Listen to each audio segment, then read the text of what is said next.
అని అమ్మవారు పోషమ్మని కనకరం లేకుంటే ఇరుగురాళ్ళ గంటిల పడేసిందట.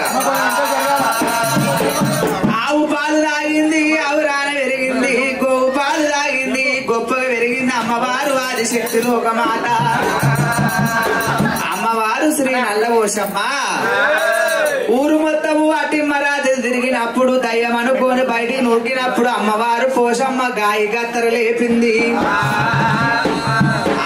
కొమటి చెల్లమ్మ కొడుకుని ఎత్తుకొని పోతుంటే అమ్మవారు పోషమ్మని ఎత్తి చూపించుకున్నప్పుడు వెంక వెంక సాందన వెయ్యి గంటలు కనబడ్డాయి. ఎవరమైన కాదు నామైన ఉన్నది నా బిడ్డ. అమ్మవారు గుళ్ళు గోపురాలకు ఎప్పుడైతే కట్టిలో శంకరుడు యువతిరా నల్ల పోషమ్మ ఎక్కడికైనా వచ్చిందా అని గుళ్ళు గోపురాలు గుడగొట్టమంటే దేవ జంగమయ్యా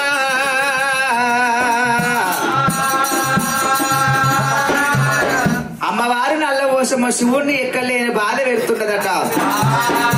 ఆ ఎర్ర పోషమ్మ నల్ల పోషమ్మ ఆవులు కాస్తుంటే యువతి రాయి కర్రగున్నదా అని ఆవుల కాడికి నిలగొట్టిండు. ఎర్ర పోషమ్మనేమో కైలాసం లోపల గౌరంగా పెరుగుతున్నది. అమ్మవారు పోషమ్మ అందరున్న గాని లేని దాని లేక అడవిలా తిరుగుతుంది నా నల్ల పోషమ్మ. కొద్ది రోజులు గడవంగా 33 శక్తులతో ముచ్చటాడుతుంది, 66 శక్తులతో ఆటలాడుతుంది పోషమ్మ. అదే సమయం లోపల ఇడికి దగ్గర బల ఇడికి దగ్గర ఎర్ర పోషమ్మ కమ్ము దేశంగి పట్నం ఏడవాడు దేశంగి మహారాజు కొడుకు దేశంగి రాజు.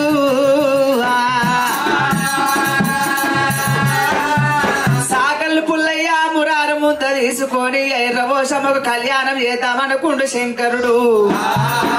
తిప్పన్నీరా నేను తిప్పన్నీరా కొండ మీద ఉండేటి అప్పన్నీరా, తిప్పన్నీరా సాక తిప్పన్నీరా కొండ మీద ఉండేటి అప్పన్నీరా.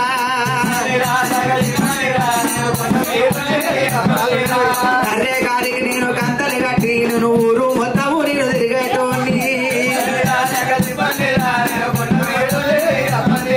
అమ్మవారు పోషమ్మ నా మహిమ చూపిస్తున్నది. పసివిళ్ళ అవతారం ఎత్తుకొని సాకళ్ళ పుల్లయ్య కట్టం వచ్చినదట. కొమ్మ సాటున ఉన్న కోమలాంగి ఎవ్వరే, కొమ్మ సాటున ఉన్న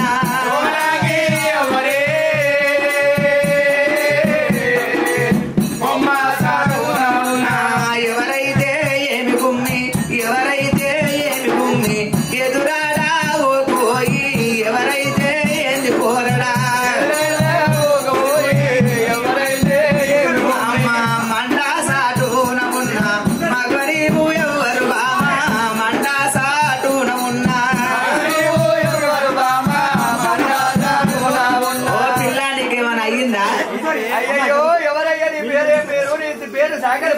నా పేరు సాకల పుల్లయ్య. నాకు పెళ్లి అయినా కానీ నాకు కాలేదు. ఇప్పుడు నీకు పెళ్లి కాలేదంటావు, నీకు అయ్యిందా? అయ్యా సాకలి పుల్లయ్యా నాకు ఎంట ఎవరు లేరు, జంట సోమది లేదు.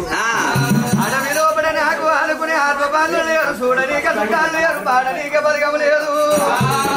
ఒంటరిగా ఒకదాని ఉన్నాయో ఒంటరిగా ఇద్దరు ఉంటాం, మరి ఇద్దరు కళ్యాణం చేసుకుందాం. అయ్యో నీకు ఈడున్నది నాకు ఈడున్నది అంటావు. ఈడుకి ఈడు ఉంది పుల్లయ్యో పుల్లయ్య, జోడుకు జోడు ఉంది పుల్లయ్య.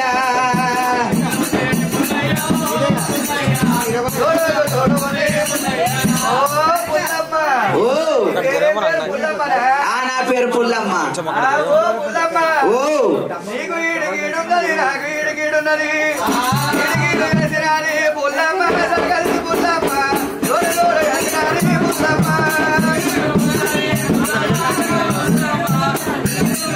ఓయ్యా ఇద్దరం పెళ్లి చేసుకుందాం కానీ మన ఇద్దరి మధ్యలో అడ్డగోడ అడ్డం ఉన్నది. అడ్డగోడ అడ్డకుంటే నా దగ్గర ఏమంటారు గడ్డపారు ఉన్నది. పుల్లయ్య అడ్డగడ్డ అడ్డగోడ అడ్డగోడ కాదు పుల్లయ్య. ఇద్దరి మధ్య మధ్యలో పెద్ద పూరి ఉన్నది.